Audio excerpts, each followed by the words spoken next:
Hello students, welcome back. आज हम लोग बात करेंगे financial decision involve in financial management के टॉपिक पे। और स्पेशली जो हमारा डिस्कशन चलेगा आज वो चलेगा इन्वेस्टमेंट डिसीजन पे। ठीक है। तो इन्वेस्टमेंट डिसीजन में क्या क्या चीज़ें आती हैं, पहले उसको ध्यान में रखते हैं। It seeks to determine as to how the firm invest in different assets. तो इन्वेस्टमेंट डिसीजन में हम डिसाइड करते हैं कि एक फर्म कौन कौन से एसेट्स में पैसा खर्च करेगी। देखिए, इन्वेस्टमेंट डिसीजन बहुत इंपॉर्टेंट होता है। क्यों? क्योंकि अगर फर्म गलत एसेट्स में पैसा खर्च कर देगी तो वो उसके लिए संक कॉस्ट बन जाएगा। संक कॉस्ट मतलब एक पैसा जो कि एक जगह फंस गया है। अब एसेट्स आप जानते हो, कोई एक मशीनरी आपने ख़रीदा, 20 लाख 25 लाख 50 लाख तक की मशीनरी आती है, और आपने एक गलत डिसीज़न लिया, उसके वजह से आपका पूरा वो इतना इन्वेस्टमेंट ख़राब हो गया। तो एसेट्स लेते समय कंपनी का जो इन्वेस्टमेंट का डिसीजन होना चाहिए, बहुत सोच समझ के कंपनी को लेना चाहिए। नेक्स्ट आते हैं long term decision can be investment decision can be short term और लॉन्ग टर्म। तो इन्वेस्टमेंट डिसीजन में दोनों ही चीज़ें आती हैं कि कंपनी शॉर्ट टर्म में क्या करेगी और लॉन्ग टर्म में क्या करेगी। शॉर्ट टर्म में कहाँ कहाँ पैसा इन्वेस्ट करने वाली है, कौन सा गुड्स खरीदेगी, कौन सा स्टॉक खरीदेगी, किसको कब कब सेल करना है। प्लस लॉन्ग टर्म के लिए अगर उसको कोई इन्वेस्टमेंट करना है तो वो सारा चीज़ कंपनी इन्वेस्टमेंट डिसीजन में डिसाइड करती है। अब लॉन्ग टर्म में क्या हो सकता है, जैसे मान लीजिए कंपनी के पास 1 करोड़ रुपए है। अब कंपनी ने 70 लाख रुपीज़ इन्वेस्ट कर दिया अपने बिजनेस में। अब 30 लैक्स कंपनी को लगता है कि एक्स्ट्रा पड़ा हुआ है, तो कंपनी ने क्या किया, किसी और कंपनी में इन्वेस्ट कर दिया या फिर उसको कहीं एफडी करा दिया। ठीक है। तो ये सब आपके लॉन्ग टर्म डिसीजंस हो गए। तो कंपनी क्या करती है, जो एक्स्ट्रा पैसा होता है ताकि उसका इंटरेस्ट आता रहे, वो आइडियल ना पड़ा रहे, तो कुछ ना कुछ लॉन्ग टर्म इन्वेस्टमेंट भी कंपनी कर देती है। किसी कंपनी को लोन दे दिया ताकि रेगुलर रिटर्न आता रहे। ठीक है। नेक्स्ट आते हैं, long term investment decision is also called capital budgeting decision. तो लॉन्ग टर्म जो डिसीजंस होते हैं, जैसे हमने आपको बताया कि कहीं पे हमने किसी को लोन दे दिया लंबे समय के लिए, या फिर हमने कहीं पे एफडी कर दिया, तो ये सारे डिसीजन को हम लोग कैपिटल बजटिंग डिसीजन कहते हैं। तो कई बार एग्ज़ाम में पूछ लेता है कि लॉन्ग टर्म डिसीजन का को क्या कहते हैं, तो इसको ध्यान रखिएगा कि लॉन्ग टर्म डिसीजन को हम लोग कैपिटल बजटिंग डिसीजन कहते हैं। क्यों? क्योंकि जो पैसा होता है वो हमारे लिए कैपिटल होता है, उसको हम सही तरीके से कहीं पे लगाने की सोचते हैं, इसीलिए उसको हम लोग long term capital budgeting decision भी कहते हैं। It helps to evaluate the new investment proposal. तो इन्वेस्टमेंट डिसीजन की वजह से हमारे पास नए नए इन्वेस्टमेंट प्रपोजल पे हम ध्यान देते हैं कि कौन सा हमारे बिजनेस के लिए प्रॉफिटेबल होगा। ठीक है। कभी कभी हम ऐसा भी इन्वेस्टमेंट करते हैं जो बहुत ज़्यादा लिक्विड हो, हम जब चाहें हम उसको वापस ला सके अगर हमें ज़रूरत पड़े तो। कभी कभी हम ऐसा इन्वेस्टमेंट करते हैं जो लॉन्ग टर्म होता है, जिसको हमें 2 4 5 साल 10 साल के लिए बोलना ही नहीं है। तो कंपनी अपने हिसाब से डिसाइड करती है उसको कैसा इन्वेस्टमेंट डिसीजंस लेना है। नेक्स्ट आते हैं टाइप्स ऑफ इन्वेस्टमेंट डिसीजन। तो इन्वेस्टमेंट डिसीजन के दो टाइप्स होते हैं। पहला होता है working capital decision, short term decision. तो वर्किंग कैपिटल भी एग्जाम में पूछ सकता है, शॉर्ट टर्म भी पूछ सकता है, दोनों का आंसर आपको सेम लिखना है। ठीक है। नेक्स्ट है budget capital budgeting decision, fix capital, long term investment decision. ये सारे के मतलब एक ही हुए। ठीक है। अब स्टार्ट करते हैं, इसके बारे में डिटेल में पढ़ते हैं कि डिटेल में क्या दिया हुआ है। तो पहले आते हैं वर्किंग कैपिटल डिसीजन, जिसको हम लोग शॉर्ट टर्म डिसीजन कहते हैं। तो वर्किंग कैपिटल डिसीजन का नाम ही है, देखिए नाम से ही पता चल रहा है ये शॉर्ट टर्म है।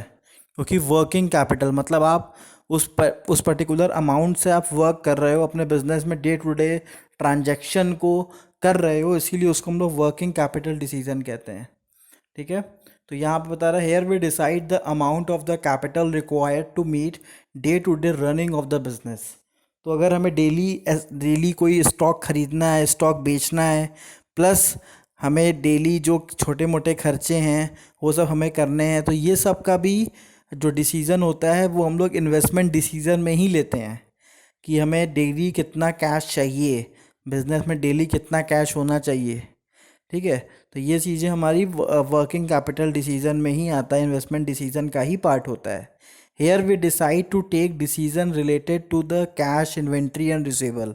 कितना कैश हमारे पास रखना है, पहला तो ये हो गया cash in hand, cash at bank, plus कितने के स्टॉक रखना है, 10 लाख, 15 लाख, 20 लाख, उसका डिसीजन, प्लस रिसीवेबल का मतलब क्या हो गया, कितने का हमको उधार सामान देना है। ठीक है, बहुत ज़्यादा उधार भी दे देंगे तो आपका कैश कम हो जाएगा। तो ये सारी चीज़ें पहले से ही कंपनी डिसाइड करती है, जो कंपनी डिसाइड नहीं करती वो फेल हो जाती है। ठीक है, इसीलिए बड़ी कंपनी में मैनेजर्स रखे जाते हैं, वो यही सब डिसीजंस लेते हैं ताकि बिजनेस लंबे समय तक लॉन्ग टर्म के लिए चल सके। नेक्स्ट आते हैं, it effect both liquidity and profitability of the business. अगर आप इन्वेस्टमेंट डिसीजन मतलब शॉर्ट टर्म इन्वेस्टमेंट डिसीजन सही से लिए हैं तो आपके बिजनेस में कभी भी लिक्विडिटी की प्रॉब्लम नहीं होगी, मतलब कभी भी कैश की प्रॉब्लम नहीं होगी, क्योंकि आपने डिसीजन एकदम सही तरीके से ले लिया है। तो यही होती है स्ट्रैटेजीज। अगर आप कोई भी बिजनेस प्लान करते हैं तो वहाँ पे आपको यही सब काम करना होता है, short term decisions, long term decisions. अगर आप प्रॉपर तरीके से लिए हैं तो बिज़नेस 100% सक्सेसफुल होता है।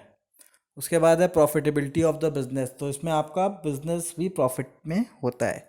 अब आते हैं next, capital budgeting decision, fix capital, long term investment decision. अब यहाँ पे long term decision, investment decision की बात करेंगे। It refers to the amount of capital required for the investment in a fix assets और the long term projects which will yield return and influence the earning capacity of the business. तो long term capital decision में वही सब चीज़ें आती हैं, जो जैसे कि कंपनी के पास एक्स्ट्रा फंड पड़ा हुआ है तो कंपनी क्या करती है, कुछ उसको दूसरे बिजनेस में इन्वेस्ट कर दिया या फिर किसी अलग कंपनी में इन्वेस्ट कर दिया। तो अब इन्वेस्टमेंट भी ऐसा होना चाहिए जो कि कंपनी को रेगुलर रिटर्न दे और एक अच्छा रिटर्न दे। ठीक है, क्योंकि कहीं ना कहीं कैपिटल जो कंपनी का होता है, कंपनी को तो शेयर होल्डर्स को या फिर कंपनी अगर बैंक से लोन रेज कर रही तो उसको तो इंटरेस्ट पे करना ही पड़ेगा, और शेयर होल्डर्स का ये पैसा अगर आप रेज कर रहे हो तो कुछ ना कुछ डिविडेंड दोगे तभी आपके कंपनी का इमेज अच्छा होगा। आप केवल शेयर होल्डर से पैसा ले लो, आप डिविडेंड ना दो, तो ये अच्छी बात नहीं है। तो इसीलिए कंपनी हमेशा प्लान करती है कि अगर हम कहीं इन्वेस्ट कर रहे हैं तो ऐसे जगह इन्वेस्ट करें कि जहाँ पे हमको रेगुलर रिटर्न मिलता रहे।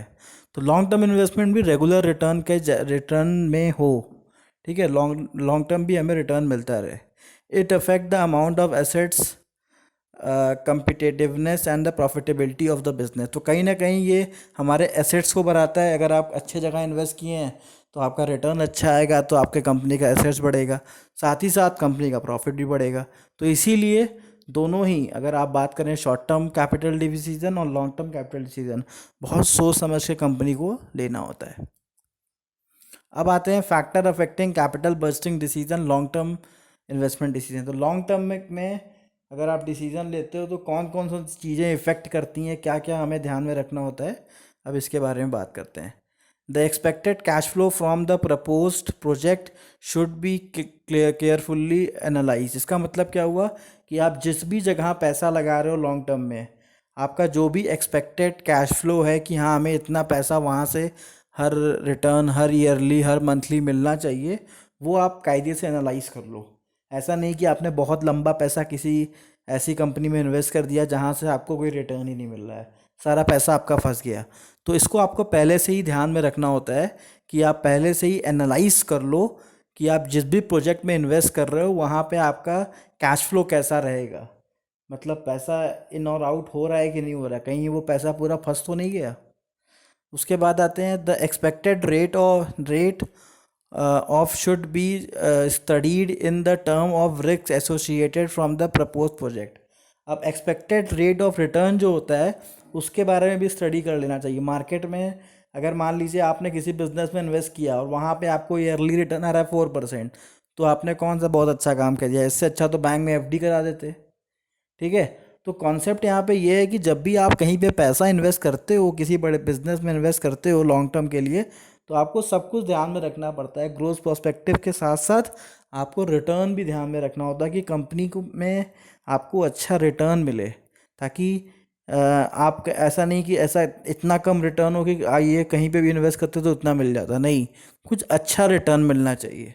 तो उस रिटर्न पे भी हमको एनालिसिस करना चाहिए कि हमें इस प्रोजेक्ट पे सही रिटर्न मिल रहा है कि नहीं मिल रहा है, वहाँ पे इन्वेस्ट करना चाहिए कि नहीं करना चाहिए। नेक्स्ट आते हैं different types of ratio analysis should be done to evaluate the feasibility of the project, proposed project as compared to the similar project in the same industry. तो सिंपल सी बात है, जैसे कि अगर आप किसी स्पेसिफिक इंडस्ट्री में इन्वेस्ट कर रहे हैं तो पहले से वैसी कंपनी जो सक्सेसफुल हैं उस कंपनी से आप कंपेयर करो कि हाँ यहाँ पे उस कंपनी में इतना रिटर्न आ रहा है, इनकी कंपनी में कितना रिटर्न आ रहा है। अगर इनकी कंपनी का रिटर्न बेटर है या फिर इक्विवेलेंट है तब उसमें इन्वेस्ट करो, ऐसे ही जाके नहीं कहीं पे भी पैसा लगा दिए। ठीक है, आपको ध्यान देना होता है कि वैसी और भी कंपनी से कंपैरिजन में ये लोग कैसा काम कर रहे हैं। तो इस तरीके से आप एनालाइज करोगे, फिर आप पैसा इन्वेस्ट करोगे, तब जाके आपका इन्वेस्टमेंट डिसीजन बेस्ट माना जाएगा। Thank you students for watching.